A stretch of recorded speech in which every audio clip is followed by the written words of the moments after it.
Hi, my name is James Shepard, and today I want to give you my two predictions for 2018 in the merchant services industry. Now, one of these predictions is really good for you, and one of them is potentially really bad if you don't deal with it the right way. Now, the first prediction that I have for this year is that cash discounting is going to make up a significant percentage of the upfront income that's made in the industry this year by sales representatives. And I'm going to give you a couple reasons for that. First of all, let's back up and give a little bit of context. So last year, my three predictions for 2017, one of them was that passing the cost of processing onto the consumer was going to become mainstream sometime in 2017, where it was time to really keep an eye on it.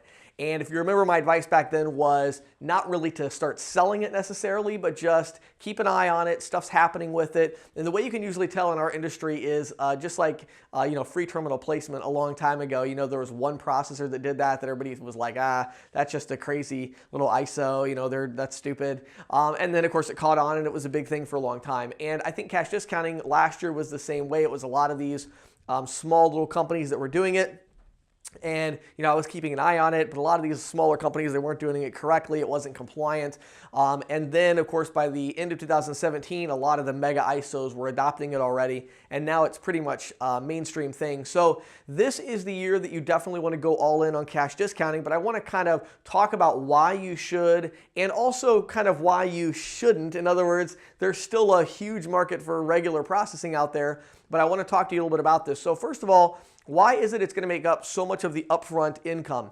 I do not believe that in 2018 that a huge percentage of small businesses in America are going to be doing cash discounting. I would be surprised if 10% or even 5% of all the mom and pop shops in America were doing something similar to cash discounting. So it's not like I think it's going to be at 50% by the end of 2018 at all. But what's going to happen is that a lot of deals are going to get boarded this year. So, there's a certain percentage of merchants that are going to switch every year. I don't know how many, probably something like 15 to 20% of merchants change their merchant processor every year.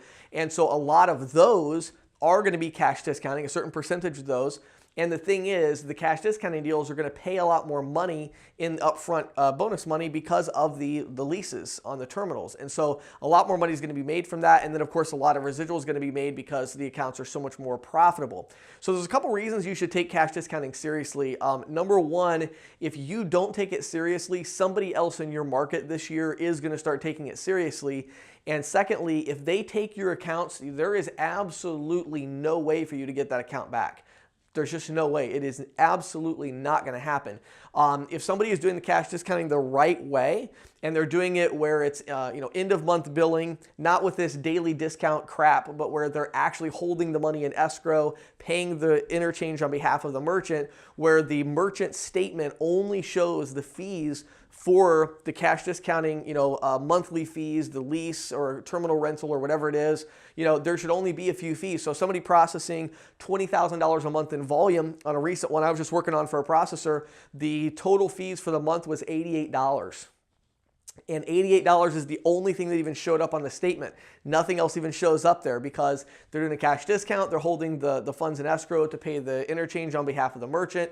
And then there's the extra profit from that. But on the statement itself, it just shows that $88. So if somebody steals your, merchant accounts or something, and then you go back to them, you're screwed because there's no way you're going to sell them when they've got a statement that says, I paid $88. What are you going to do about that? There's just no way that you can really, confront that because even if you're like, well, I can do a lower cash discount, they don't care. They're not paying it. The consumer is paying it. So it's definitely a big deal. It's something that you want to take a look at. I can promise you that it's mainstream enough right now that a lot of merchants are doing it. The key thing too, the key difference is now there's the studies that are coming out from DTI and others that are showing that consumers are not reacting negatively to the cash discounting.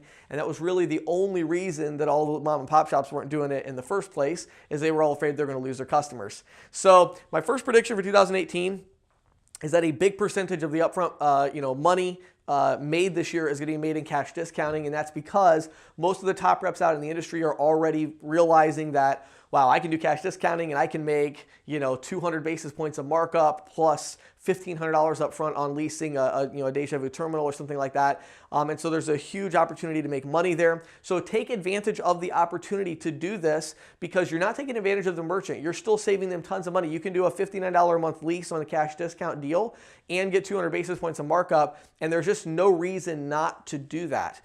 It does take a lot more work to get these deals. It's funny, like a lot of people I've talked to that are not selling it yet, and they're all saying like, oh my, you need to still give away a free terminal, you need to do this, you need that. Yeah, you go sell it for a month and see what you think. It's actually a little bit harder than you might think. It's very different. It's a totally different pitch. You have to get used to it a lot. There's a reason why, it's very profitable. It's because it adds a ton of value to the merchant, and it's really hard to do. You have to really get out in the field and beat the pavement. You have to get, familiarized with your market. I mean, it's like, as I talk to sales reps, it's crazy. Every market is a little different.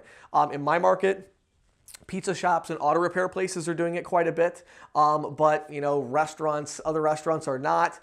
Some specialty retail, I'm seeing it. So it's crazy. And then in other markets, I talk to reps and they're like, oh yeah, in our market, it's all the nail and hair salons that are doing it, and it's very different. Each market is different. It's in its infancy, and so it's not easy. And when you're out there selling it, it's very profitable, but you don't want to go out there and make like 20% of the sales you were making before and then still make the same profit per sale. It just doesn't make any sense. You're saving the merchant a ton of money. The way to profit from this is to make sure that you have a good basis points of markup in there, and also to make sure you're doing a lease on a terminal, so you're making that $1,000 to $2,000 upfront on each deal, and you're saving the merchant, in most cases, like the average merchant right now, you're probably going to save the average merchant about $7,000 a year, even with a lease. So, I mean, that's massive to add $7,000 to the bottom line for the merchant. So, cash discounting, check it out. Now, having said that, though, another prediction I would say is you're going to see a lot of reps that were top reps that are going to go to cash discounting and they're going to drop. And you're like, well, what are you talking about, James? You just said it's a huge opportunity. It is a huge opportunity for some business types. And in some markets, it's not a huge opportunity for every single business in your marketplace. That's not the idea here. That's not how that works. So you've got to actually be really careful with this. You have to make sure that you're still getting your traditional merchant accounts just like you would always get them. The idea is that cash discounting is an option that you want to have in place. I would put it in the same level, a little bit of a higher level than something like a cash advance, in terms of many of you let your merchants know when you sell them, hey, I've got this cash advance program, right? So if you can see that they're in need of money right now, you go right to that cash advance. But if not, you just let them know that you have it. And cash discounting, you can use kind of a similar pitch with that, because the ones you really want to go after is if you see the sign up that they're actually already doing some kind of surcharging that's probably not compliant. And if you wonder if it's compliant, watch my other videos I did one recently on surcharging and cash discounting, what's the difference. So watch that, get educated about it. But if they got a sign up that they're already charging a 50-cent quote unquote, surcharge or whatever, you can convert that to a cash discounting account and make a lot of money off of it. So that's the ones where it's just a no-brainer. You walk in, you see the sign, you're like, oh, well, let me tell you how we can help you be more compliant and we can do all this for you, blah, blah, blah, blah. So that's like the easy way to do it. But the other ones where you just don't know if they're going to be interested or not, and you can't go all in cash discounting, you've got to talk to them about it. And you have to be also very well versed in traditional processing. What I'm seeing is a lot of these smaller ISOs are doing only cash discounting, and they're bringing reps on to just sell that. And that's a huge mistake, because their attrition is going to be through the roof, because some merchants are going to get on it. Maybe 10 or 15% are going to start it, and then they're going to be like, no, we don't like this. We got to flip back to regular processing. And you've got to be able to do that with ease, and you got to be able to present that to them that you can switch them back. So just a couple thoughts about cash discounting. I think 2018 is going to be the year where it's going to be the big money maker this year for a lot of the reps out in the field, which is good. But you also have to be careful to make sure that you're still staying true to, if right now, if you're doing 10, 15 deals a month on standard processing, keep doing 10 or 15 deals a month on standard processing. But also try to add 3 or 4 deals a month on cash discounting, right? And those 3 or 4 deals are probably going to be as profitable as your other 10 or 15. So it's really, you could really double your income by keeping doing what you're doing and adding the cash discounting on when you see the right business type to go into to pitch, and you'll very quickly realize what those right business types are in your market. So that's my first prediction, is that a lot of the upfront money this year is going to be made by people that are selling that way.